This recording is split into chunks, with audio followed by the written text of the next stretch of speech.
I was at my nephew's birthday party, and it was at an American Ninja Warrior gym. And I saw these 11-year-olds and 9-year-olds and 7-year-olds accomplishing these great feats. And one of them that everybody wanted to try was the warped wall. They had two versions. They had a 14-foot warped wall and a 12-foot warped wall. And the worker at the American Ninja Warrior gym brought everybody at the party over and demonstrated how to do the warped wall. And they made it a point to say, if you don't make it all the way up, ignore what your body's going to immediately tell you to do. And instead, lean into the wall and just slide on down. And I watched in amazement as all these little kids were going up this warped wall. And I said to myself, how hard can it be? I've got this. And so I took a charge at it, and I decided right away, right as I took my first few running steps towards the top of the 12-foot warped wall, I didn't have enough speed. And so I aborted. I jumped off, and I was fine. And then I went back a couple feet and said, this time I've got it. And right as I was getting ready to go, my 9-year-old nephew's like, hey, let me show you how to do it. And he just runs up, no problem whatsoever, does a little dance when he gets to the top, flexes his non-existent muscles and said, now it's your turn. And he gets down. I get ready. I go running up, and I see the top, and I'm so close, and I leap, and I just can't reach it. And then my instincts took over, and instead of leaning into the wall, I tried to regain my footing. And in the process of that, I started to go backwards, and my momentum was winning, and I couldn't contain it any longer. And I would love to think that as all of this occurred, my footing was in sync, and I did a backflip, and I landed on my feet, and everybody was in awe of how amazing and light on my feet I was. But that's not at all what happened. What happened was I took a couple steps trying to do what they told me not to do. I didn't listen to the instruction at all. And I did tumble, but I did not land on my feet. I landed flat on my back with a thud. And I look over, and there's all of my family laughing at me as I just wiped out, because I didn't listen to the instructions.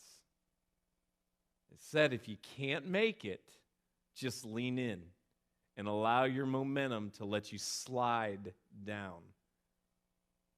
But that's not what I did. And as a result, I fell for all to see. This morning, we're going to see some instructions in life. We're going to see some principles that we should all put into practice. These are universal principles that every single one of us should put into practice in our lives. As we've been looking over the course of the last month at what we've called What Now, we've asked the question of what do we do with all the craziness that's going on in the world? How do we respond? And how does that change us? And so some of the things that we've seen is we've seen that if we have doubts, we need to lean into those doubts. We've seen that if we have regret, we need to stop carrying around that regret. That God is faithful, and He is true, and He will forgive us of the mistakes that we've made. And He doesn't want us to be held captive to the baggage that so many of us carry around unnecessarily. We've seen that we have an obligation to share the hope that we have as a result of following Jesus. And last week we saw things that we need to stop doing and what we need to replace them with. And today we're going to see some more general principles that we need to put into practice in our lives, not just during this time of pandemic, but during the course of our entire lives. These things make us more like Jesus and lead us to a more fulfilling and rewarding life. And so if you have your phones or your tablets, I'd invite you to follow along with us in the Bible app as we look at some of the closing verses of the New Testament book of 1 Thessalonians. We're going to start this morning in 1 Thessalonians 5:12, and you can follow along with us in your Bible apps on your phone or your tablets, where we read these words. And once again, 1 Thessalonians 5:12 and 13. We ask you, brothers, to respect those who labor among you and are over you in the Lord and admonish you, and to esteem them very highly in love because of their work. Be at peace among yourselves. Let me read these verses again. We ask you, brothers, to respect those who labor among you and are over you in the Lord and admonish you, and to esteem them very highly in love because of their work. Be at peace among yourselves. So a couple general principles that we need to put into place in our lives. First is this: we need to admire people who serve. We need to have an appreciation and an admiration for people who serve, for people who give of their own time, for people who give effort, and make it a point to use the gifts and the abilities that God has given them to help you and to help me. We need to admire them and their effort. The fact that God has equipped them with this, and the fact that they are obedient and utilizing what God has wired them to do.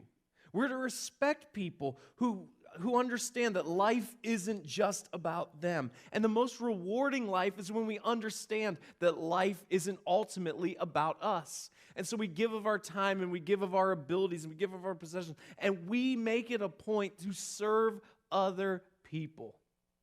And if you've never really latched onto this idea, if you've never experienced the pure joy that comes when you give of yourself and you operate within the arena that God has wired you and gifted you, and you give of your time and you share your ability to encourage other people, to instruct other people, to build other people up, if you've never experienced that, you are missing out on one of the greatest joys in life.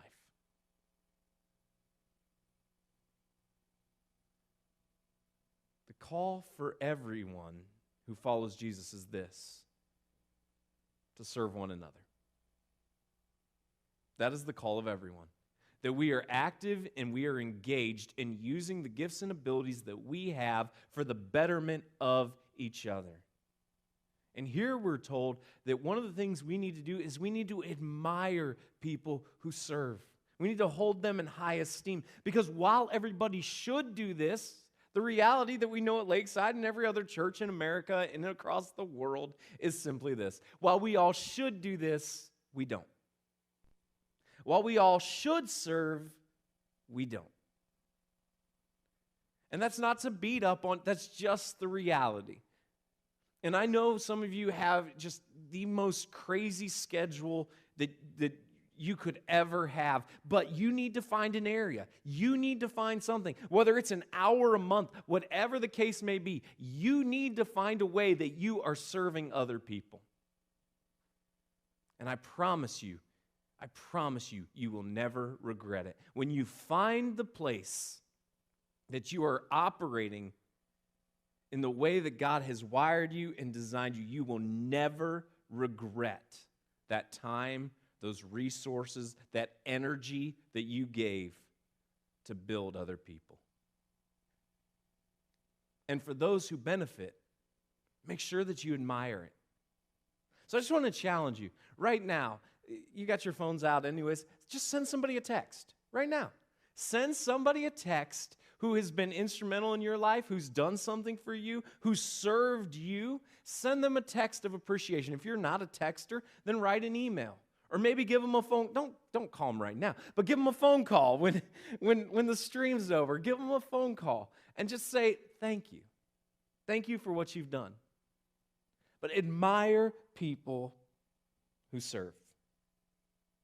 If you're on the sidelines and you're like, I don't know where to get started, but this sounds good, and God's given me these gifts and I don't really know how to plug them in, we're here for you. And we want to help you figure out where your gifting and where your story aligns with the greater story of Lakeside, which the reason it's a greater story is because we're all part of something that's bigger than us. We're part of something that's bigger than Lakeside. We're part of the universal church. And so we are part of something that God is working throughout this world with. And that's encouraging and it's exciting. And if you're like, hey, I know I need to do something, but I don't know where to start, then send us an email. Email me. You can email me at brian@lakeside-church.com. That's Brian with an I, at lakeside-church.com. And just say, I want to get involved. I want to be invested, but I don't know how or I don't know where. and let us walk through that journey with you. But you are not wired just to consume. God has wired us all to give and to serve. And I want to be very clear. That doesn't mean that the only opportunity for you to serve is within Lakeside.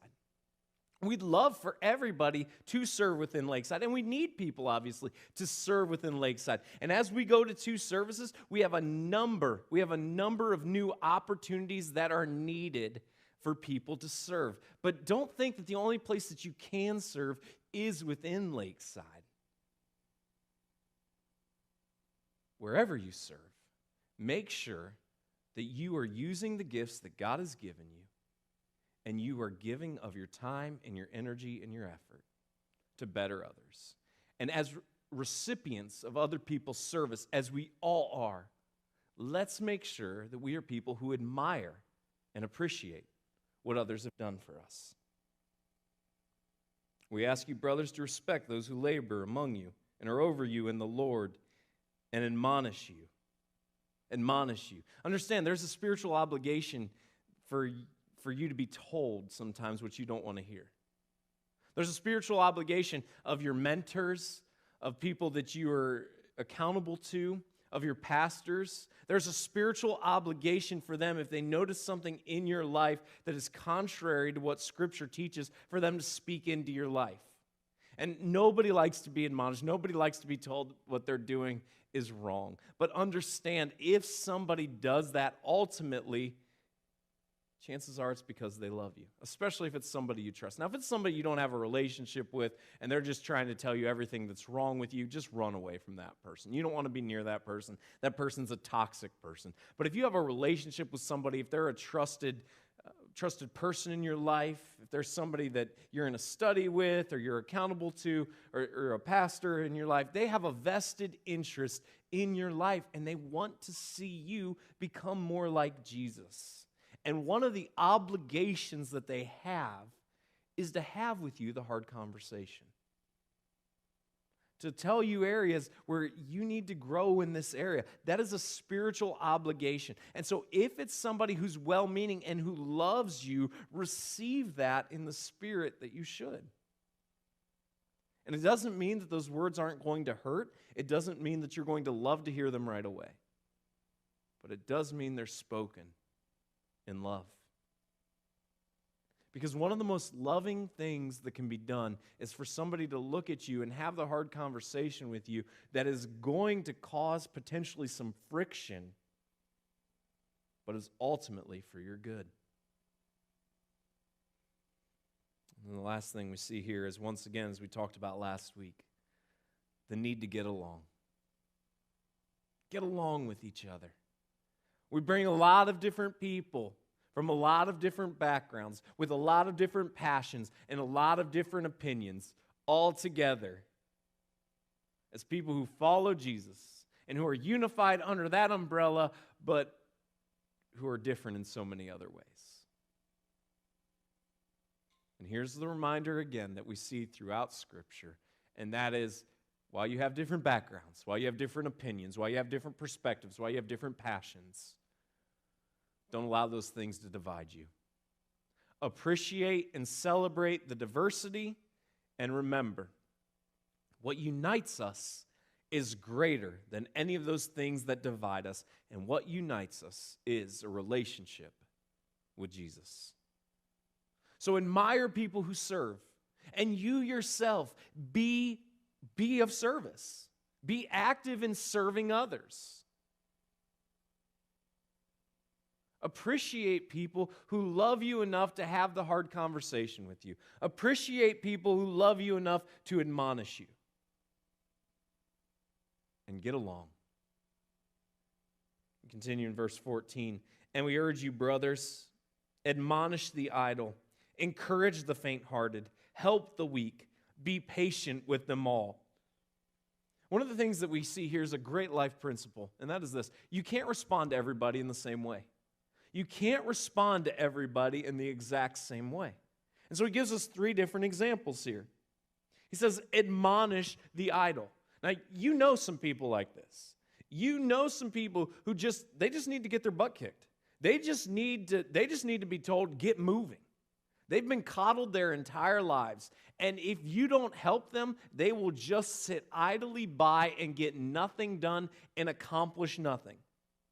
And if you run a business or if you're a boss, you've had people like this on your team and they drive you crazy because you have to constantly tell them, here's what you need to do. Go do it. Go do it. Go do it. You constantly just have to be constantly kicking their butts because ultimately they aren't doing anything. And he says, for those people, light into them. Now, don't be abrasive or abusive in it, but admonish the idle. Get on their case. Tell them it's time to get to work. It's time for you to do something. It's time for you to produce.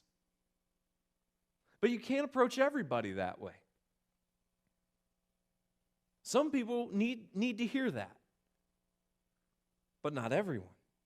And then he says this, encourage the faint-hearted. Encourage the faint-hearted. Some people need a kind, inspiring word. Some people need to get their butts kicked because otherwise they're not going to do anything. They're just going to be content to be lazy. They will sit idly by and do nothing. Other people need to be encouraged. Other people they're tired. They're exhausted. The circumstances of life have not been easy or kind to them. And they don't need somebody who's constantly pushing them. What they need is somebody who comes alongside of them and puts their arm around their shoulder. It says, you're making progress. Keep going. There's a difference between being tired and being lazy. The lazy person needs their butt kicked. The person who's tired needs support. And so he says, when you see somebody who's faint-hearted, when you see somebody who's exhausted, life has not been kind to them. Their journey has been incredibly difficult. They are tired. Don't go challenge them. Instead, you go to that person and you put your arm around them and you encourage them. You talk about the progress and you help them with the next steps. Help the weak. Some people, they need to be shown things. Some people need to be shown how to do things. Now, this isn't your 12-year-old who doesn't want to do the dishes, and so they pretend like they don't know how to operate a sink with some dish soap. And if they don't by the time that they're 12, well, then you've just failed as a parent, and that's not really their fault, so start today and fix your flaws as a parent and then help them. But understand that this is every kid that's been 12 that hasn't wanted to do a chore has played this card. They played I don't know what to do. I don't know. That's not what he's talking about here. What he's talking about here is legitimately when somebody is in a situation where they don't know what to do. Don't set people up for failure. Set people up for success. And one of the ways that you can set people up for success is to model what needs to be done. If you're a boss, never ask people who work for you to do something you yourself wouldn't do. And always be willing to have the heart of a teacher. Somebody that's willing to come alongside and to demonstrate how to do something. And to make sure that it's understood before you move on to the next thing. So here we see, we can't treat everybody the same.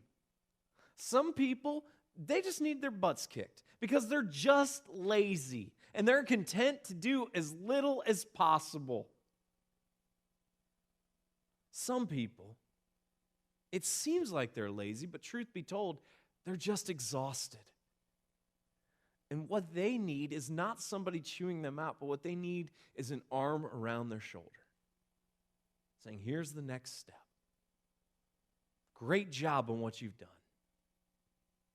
Here's how we can take it to the next level. There's another camp that needs to see how something should be done. They need the demonstration. So make sure that you're not treating everybody this exact same way, because not everybody's wired the same way and not everybody's at the same situation in life. But here's the takeaway. Be patient with them all. Be patient with them all. Be patient with the person whose butt needs kicked. Be patient with the person who's discouraged and down on their luck. Be patient with the person who just doesn't know how to do something. Be patient. Encourage, admonish, demonstrate. But be patient. Now, this doesn't mean that there never comes a point where you don't have to have a hard conversation, especially if you've employed somebody who's incredibly lazy. There will come a point where your patience will run out, and that's not a flaw of your spirituality. That's a gift that God's given us called discernment. And there comes a point in time where you just have to release some people and free them off to be somebody else's problem. But ultimately, you need to be patient and have the conversation with them. Admonish, encourage, demonstrate. Treat people differently based on what they need. But the universal theme is be patient with them all. See that no one repays anyone evil for evil, verse 15 says, but always seek to do good to one another and to everyone. Don't wrong because you've been wronged. Don't wrong somebody else because you yourself have been wronged. It's interesting what happens sometimes is when we have been wronged by somebody, what do we immediately want to do? We immediately want to go see them wronged. Like, karma. We call it whatever we want. But as soon as we're wronged by somebody, the desire becomes for us to wrong them. Or if we're a little more spiritual than that, the desire isn't for us to wrong them, it's for God to wrong them, and just for us to get to enjoy that process. He's saying, don't repay evil for evil,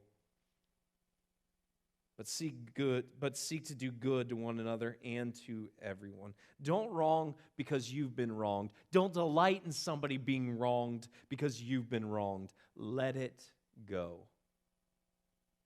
Let it go. Be a blessing and encouragement. Be a blessing and encouragement even to those who have wronged you. And this is what's crazy about it. When you are a blessing and encouragement to people who've wronged you, instead of cheering for them to be wronged, you find freedom. It might seem like, well, why am I doing that for their benefit? But the truth is, the longer you hold on to the grudge, the longer that you want somebody to be wronged because they have wronged you, the longer you yourself are held in a prison of your own building. And when you repay evil for good, when you stop longing for that person who wronged you to be wronged, you discover freedom. See to it that no one repays evil for evil.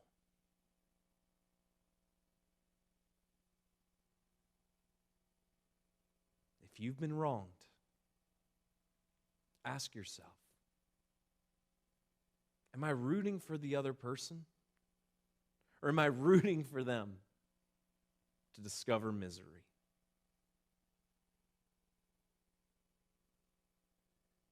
And if that's the case, that you're rooting for them to be wronged and you're rooting for their lives to be miserable, you are putting yourself in a prison from which you cannot escape until you forgive the other person.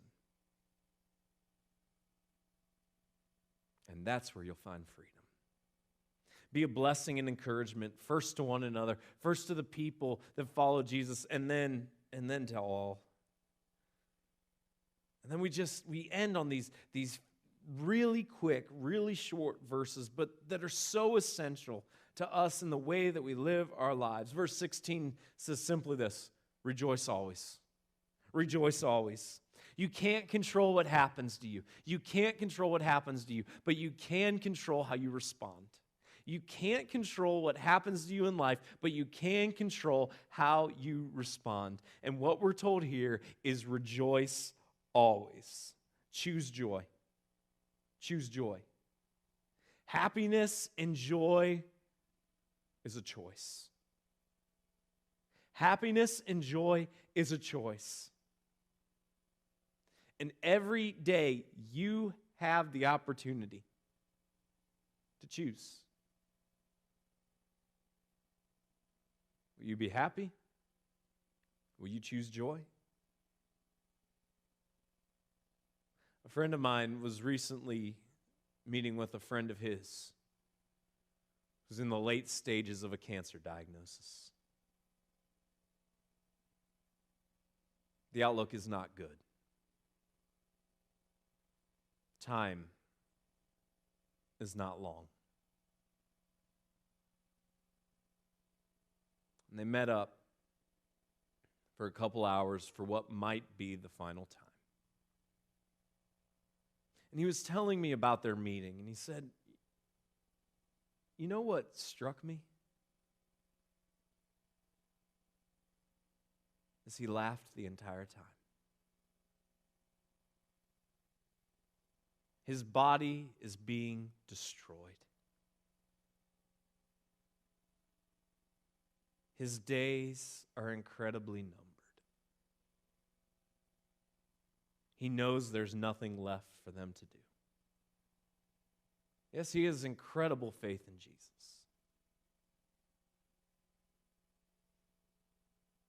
He said, Brian, they laughed the entire time.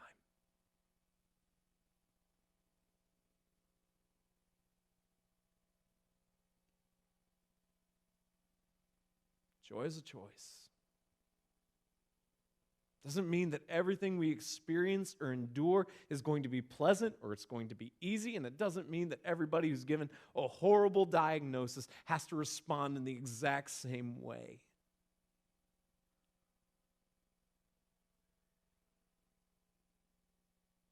Rejoice always. How can somebody whose body's disfigured, whose days are numbered, who's about to have to say goodbye to people he loves, how can he choose joy?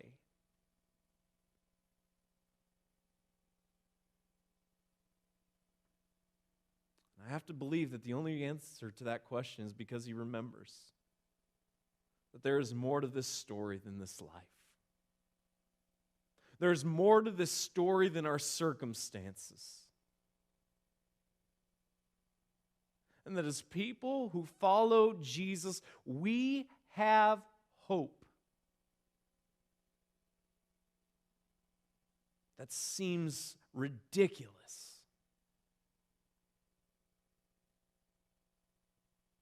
I know right now is an incredibly difficult time for so many people. You might be out of work. You might have no idea what your career holds. Your family might be hanging on by a thread because you are so sick of being around one another. You love each other, but you don't like each other at this point, and you're starting to question the love thing. And you're wondering, is this whole family about to fall apart? Your future is bleak. Your finances they've run dry, and they are a mess. And you have so many questions. You have more questions than you do answers. How can you choose joy in a situation like that?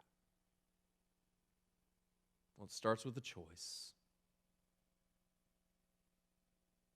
Remember that God is greater than your circumstances. And that ultimately He is victorious. Choose joy. Pray without ceasing. Pray without ceasing, verse 17 says. Pray without ceasing. Pray regularly. No matter the situation or circumstance, be people who pray. Be people who pray. No, this isn't some legalistic mandate that we have to spend X number of hours in prayer, or that if we take any breaths without praying that we're falling short of the standard that God has made for us. Well, it says pray without ceasing. Obviously, it's a use and it's an expression here. But the point is this, that prayer needs to be a regular part of our lives. Pray without ceasing. We have direct access to our Creator, and He desires to hear from us. Pray without ceasing. In the midst of pandemic, how's your prayer life been? In the uncertainty and the fear, have you turned to God? Or are you relying on yourself? Pray without ceasing. And lastly, in verse 18, give thanks in all circumstances, for this is the will of God in Christ Jesus for you. No matter what happens, no matter what you face, no matter what you experience, no matter what life throws your way, give thanks. And I know this seems so strange right now. That in the midst of all that's going on, how can we give thanks?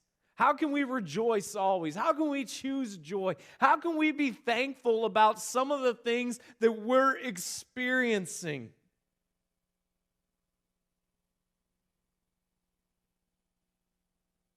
And the answer is, we have to zoom out. Because so much of our focus, so much of our attention is spent on today and tomorrow and the next day and the next day. We forget that we were designed as eternal beings.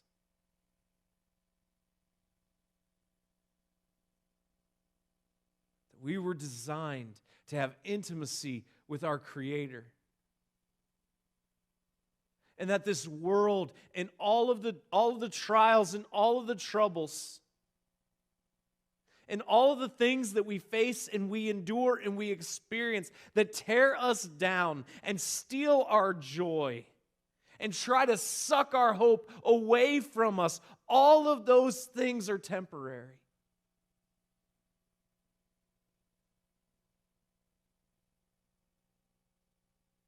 And that God is greater than each and every one of them. And God's desire is to use our lives to work on us and make us more like Him.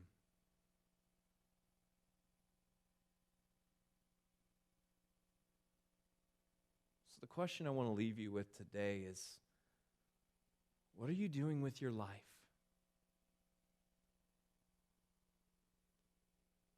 Are you full of joy? Are you serving others?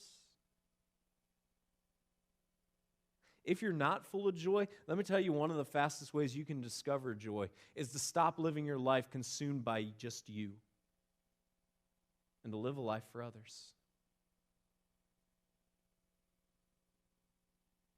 What choice have you made?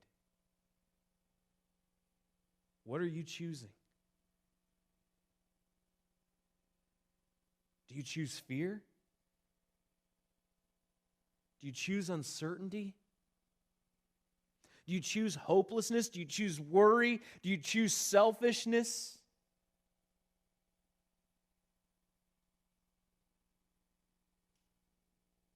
Or do you choose joy?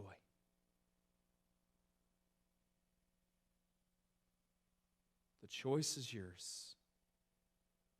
But the fastest way to discovering joy is to stop living for just yourself, to serve others, and to be invested and engaged in the their lives. God, I pray that we would be people who serve others. I pray we would be people who are not consumed with ourselves constantly.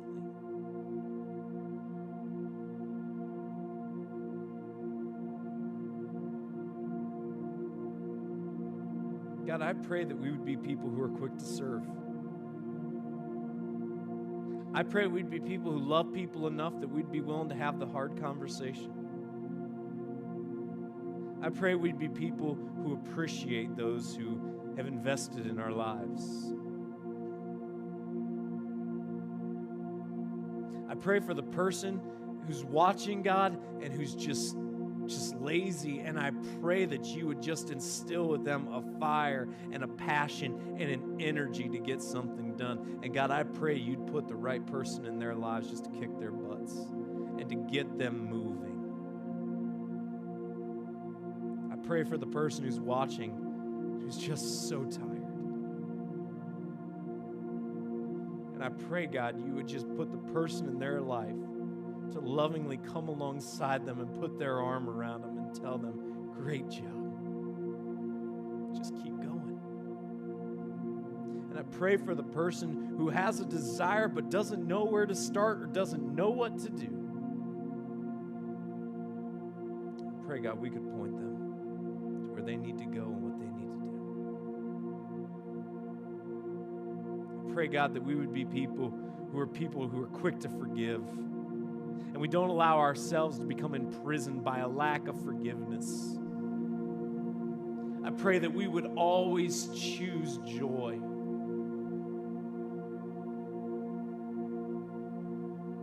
That as people, we'd be quick to communicate with you.